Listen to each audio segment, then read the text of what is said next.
Les gars du séminaire, je vous salue depuis ma position. Mes respects, pardon. Je vous demande pardon. Respectez nos âges. J'ai rencontré mon gars, je faisais les courses dans la capitale politique, dans un magasin quelque part là-bas. Et puis je rencontre un homme, on se met à bavarder, on discute, il est derrière moi, il me suit, en même temps on est en train de discuter, en même temps je fais mes courses. Et dans ça, je me tourne, je le regarde, je vois un gars quand même qui passe sur le marché. De là, on se met à bien discuter, on s'échange les numéros. Je dis, bon, on ne sait jamais le caillou qui va tuer l'oiseau. Et puis on se donne un premier rendez-vous. Les filles, le premier rendez-vous détermine tout. Il faut être sur son 31. On ne connaît pas ce qui va suivre. N'est-ce pas, j'arrive au rendez-vous. S'il vous plaît, moi-même d'abord, je ne suis pas facile. Oui, la sape, le linge m'appelle Tata. Voilà. J'arrive au rendez-vous. Les contours du gars sont bien. C'est-à-dire que le carré sur la tête est parfait. On parle ici d'une Weston au pied. Et puis quand tu regardes sur le côté, tu vois un bodine bien bleu. Qu'est-ce qui est marqué Wangler? Tu dis, ah, le gars là, il connaît. Et puis, quand tu regardes la chemise, quand tu regardes bien, tu vois Eden Park. Connaisseur connaît. Il n'est pas question de marque à 2 balles. Je dis, ouais, ici là. J'ai trouvé mon gars, même la qualité qui me va, ma pointure même. On discute avec le gars. C'est-à-dire que moi-même, je sens comment le gars m'anime spirituellement. Je dis, yaï! On peut me dresser les cheveux comme ça sur la tête. Je dis, ok, d'accord. On enchaîne les rendez-vous. Il a des rendez-vous assez simplistes, mais chic, classe. On va voir, on découvre des agriculteurs, on découvre des nouveaux vins camerounais, on fait des randonnées, on va dans des restaurants vraiment très à l'écart. Le genre de choses qui, ça me plaît, ça m'émoustille, parce que ce n'est pas dans l'agitation, on n'est pas dans les histoires des bars, des boîtes de nuit. Il m'a amené dans un tout autre niveau de vie. Le genre de vie que moi-même j'ai toujours rêvé que, aïe, ça me plaît. On a notre petite routine. On se voit de temps en temps chez moi. On se voit de temps en temps dans son appartement. Franchement, rien à dire. Le niveau est bon. Et puis arrive un jour, il me dit, il faudrait que je t'invite à un de ces cadres. Je lui dis, mais attends, tout le temps on parle de moi. Dis-moi, tu fais quoi dans la vie? Il me dit, non. Je suis le genre de personne qui est en communication avec beaucoup de gens. Je suis en quelque sorte celui qui aide ceux qui ne voient pas. J'aide toutes les générations confondues. Je suis un peu un médecin. Je dis, ah, peut-être qu'il est psychologue ou alors il est vraiment médecin. Ou encore, que sais-je? Il me dit, je t'invite à la messe dimanche, on va changer les choses. Je lui dis, ah non, je ne suis pas intéressée par ça. Car avec l'âge que j'ai aujourd'hui, franchement, tout ça c'est de la manipulation. Il me dit, non, il faut te calmer. Viens à la messe dimanche. Il me donne l'endroit où je dois m'asseoir. Il me dit, tu t'assieds ici. Est-ce que tu as entendu? Je dis oui. Moi, voilà, je lave ma voiture samedi soir. Dimanche, je suis à la messe. Je suis pimpante, oui, c'est important. Je dois voir bébé. Je suis assise comme ça, on est en train de faire ce qu'il faut faire pour que la messe commence. Qui entre? Qui vois-je? Je vois l'homme. L'homme que je vois en face de moi, on aurait dit un saint sorti tout droit du ciel. Dans sa soutane, on aurait dit un ange qui n'a jamais rien fait de mauvais. Mais à travers la soutane, je vois l'homme pour qui mon cœur bat. Aïe! Je suis choquée. En même temps, je suis surprise. Mais en même temps, j'ai le sourire d'une femme amoureuse. Et puis, durant toute la messe, il me regarde, une façon de me dire, est-ce que tu me vois? Moi-même, j'ai dit, yeah. Chaque fois qu'il est en train de parler ou de dire quelque chose, nos regards se croisent. Il me sort un sourire, il esquisse un sourire, un petit sourire narquois.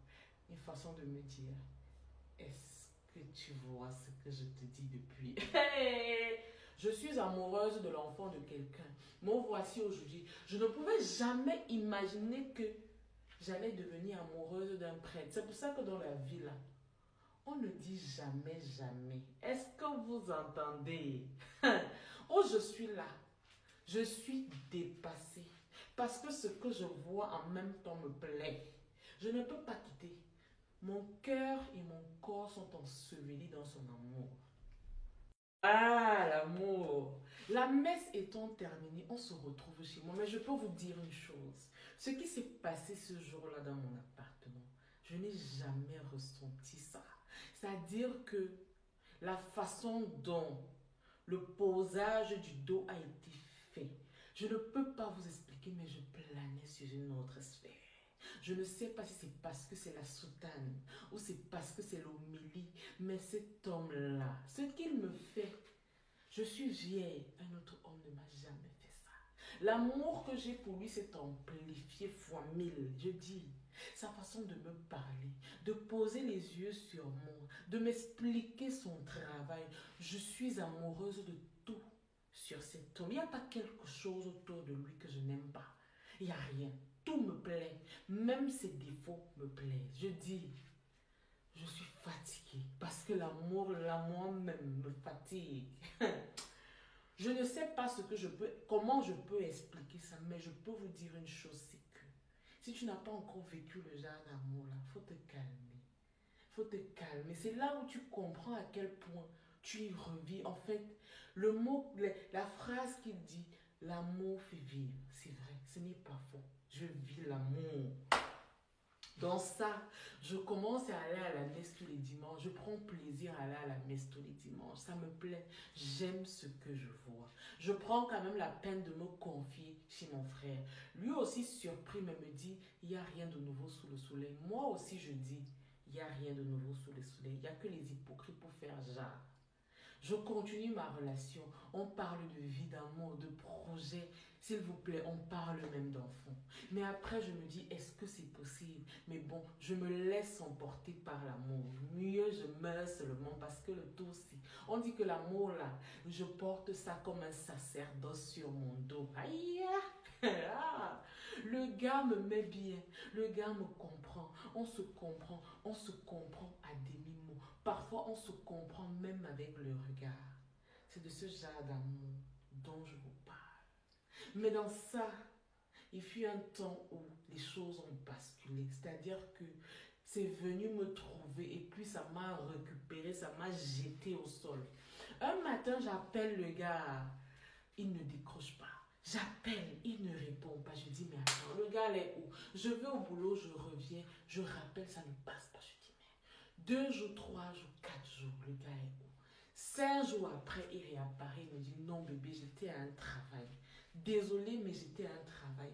Vraiment, ça n'a pas été évident car j'étais dans un petit village. Je dis, ok, d'accord, on se revoit, on fait ce qu'on a à faire et tout.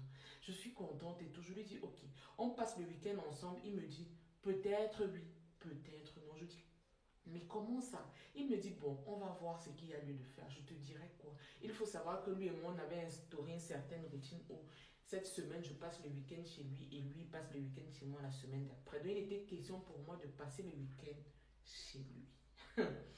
Mais malheureusement, le week-end là, on n'a pas pu se voir. J'étais malade. Mais quand même, on s'est parlé par message parce qu'il m'a dit être très occupé.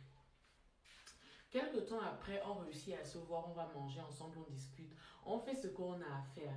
Je lui dis franchement, je n'ai jamais été autant amoureuse. Il me dit, c'est normal. Quand tu es avec l'homme de ta vie, il n'y a pas à se prendre la tête. Tout va dans le meilleur des mondes. Ah bon, hein? Tu vas lire l'heure tout à l'heure. C'est comme ça que je suis encore là. Ma copine et moi, on décide de sortir. On va où? Au Menjang. Je dis, le Menjang là même vous a fait pour moi, les gars du grand séminaire. On décide d'aller au Menjang parce qu'il me fait comprendre bien avant qu'il ne sera pas dans la ville car il a un programme très surchargé. Je lui dis, ok, il n'y a pas de souci. Moi-même, personnellement, je n'ai rien à faire ce week-end. Je crois que je vais glander à la maison et tout. Il me dit, ok. Je m'apprête finalement avec ma copine. On décide d'aller au Menjang. On arrive au Menjang, on s'assoit. On commence, on est entre copines et tout. On commence à boire. C'est-à-dire qu'on fait la fête parce que déjà, moi, en ce moment, je suis très bien. Je suis amoureuse, ça se passe très bien dans mon travail autour de moi. Tout va bien. On est dans les Menjang ici là. Comme si un cœur me dit que maman guette un peu sur le côté. J'ai l'impression de voir ma personne. Je me dis que bon, ça peut être les yeux de l'alcool. Mais je regarde encore bien. On n'ignore jamais son bandit, même s'il a le dos tourné dans le noir. Je reconnais mon gars. Je dis, aïe, le gars, s'il ne m'a pas dit qu'il partait à un travail quelque part, qu'il n'allait pas être là ce week-end. Je tapote ma copine, je dis, peut-être c'est moi le problème, regarde un peu, c'est qui là-bas?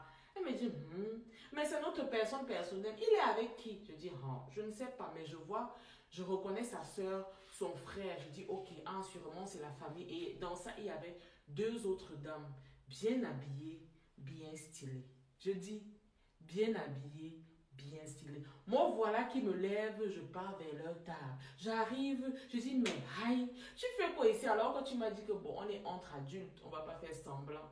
Il se met à rire. Et quand il se met à rire, les dames à côté me regardent avec un air très surpris. Je salue le frère, je salue la soeur, je salue les dames. Elles refusent de me saluer. Je ne comprends pas, mais bon, je laisse tomber. Je continue de parler avec lui. Au bout d'un moment, il me tire la main et on va sur le côté. Ça va cul. Nous sommes en pourparlers, lui et moi. Il m'explique des choses que je n'arrive pas à comprendre. Peut-être c'est l'alcool. Dans notre pourparler, elle débarque. Elle lui pose la question, mais depuis là, tu fais quoi ici? Qui est cette dame? Il n'est pas capable de répondre. Elle repose encore la même question. Moi-même, je le regarde parce que j'attends la réponse qu'il va donner. Il ne dit rien. Alors la dame se présente et me fait comprendre qu'elle est la mère de son enfant et qu'elle ne vit pas au Cameroun et qu'elle est là pour un séjour. Là, je commence à comprendre donc que toutes les fois où il m'a dit qu'il était en déplacement dans un petit village, il était avec elle. Donc, vous aussi, vous faites ça. Dieu même va vous punir, c'est votre père.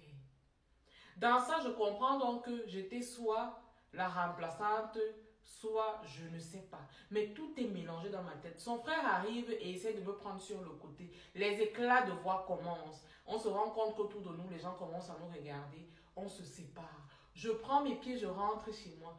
Une semaine s'écroule. Il m'appelle, il m'écrit, m'envoie des messages, rien. Je finis par céder après les une semaine. Il vient chez moi, m'explique la situation. Je n'arrive pas à comprendre. Parce qu'en face de moi, j'ai l'impression de ne plus reconnaître celui avec qui j'étais il y a de cela quelques temps. On se quitte encore en queue de poisson. J'essaye d'aller au travail, j'essaye de faire comme je peux. Mais l'amour qui me tire est tellement fort que je ne sais pas comment combattre ça. Il finit par arriver à mon bureau et quand il arrive à ma sortie, je fais comme si je ne le vois pas, je le snob. Il m'appelle, je fais comme si je ne vois pas. Le cœur me demande de partir, mais mon corps et ma raison m'exigent de le snobber. Ah! L'amour, qui es-tu? Il me fait des messages, n'arrête pas de me faire des messages. Il envoie des amis venir me voir. Honnêtement, je suis à une période où j'ai besoin de me caser. J'ai besoin d'avoir ma part d'homme, d'avoir une vie de famille. Je ne sais pas pourquoi je n'arrive pas à voir ça comme tout le monde. Me retrouver dans une situation où je suis peut-être la remplaçante, ça me choque parce que du haut de mon statut, je n'avais jamais imaginé ça. Il revient me voir, on s'explique une troisième fois. On essaye de trouver des compromis, des solutions, mais ça ne va pas. Je ne peux pas partager l'homme que j'aime. Je décide donc d'aller prendre mes affaires chez lui. Quand j'arrive chez lui, il me donne mes affaires en bas. Je n'ai plus le droit de monter chez lui. Elle nous retrouve en bas et me fait comprendre que je ne peux pas entrer chez elle car elle est propriétaire. Je comprends aussi que le niveau est fort, maman. La benguiste là, c'est une porteuse, ma soeur. Je lui demande de faire un choix entre elle et moi. Tu demandes à un gars de faire le choix entre Renapro et CCA. Ça ne peut pas. On va prendre CCA. Qui va aller chez Renapro? Il n'est pas capable de faire le choix. Je me demande donc à quel moment il a dit m'aimer. Pour finir, il me fait comprendre qu'il nous aime nous deux de la même façon. En tout cas, l'amour et le cœur a ses raisons que même la raison ignore. Je suis fatiguée de devoir tirer à gauche et à droite. Je ne veux plus rien entendre, mais je continue de l'aimer. J'ai peut-être envie de me faire comprendre à moi-même qu'il faut que je parle. Mais honnêtement, je continue de l'aimer. Voilà dans quoi je suis. Je ne sais pas si je dois continuer ou m'arrêter. Voilà déjà un mois que nous sommes en train de pivoter dans cette situation. Il n'y a aucune stabilité. Je suis perdue. Je n'arrive pas à comprendre où je dois me situer. Je n'ai pas envie de porter l'étiquette de celle qu'on remplace. Je voudrais te dire une chose. L'amour nous tombe comme du n'importe quoi parfois sur la tête. Parfois comme une météorite. Vis ton amour jusqu'au jour où ton cœur va te dire c'est bon. Tu as assez vécu cet amour, arrête-toi là. Parce que même si on te demande de partir, tu ne pourras pas partir. Il faudrait que tu partes de toi-même. Sur ce, bonne journée.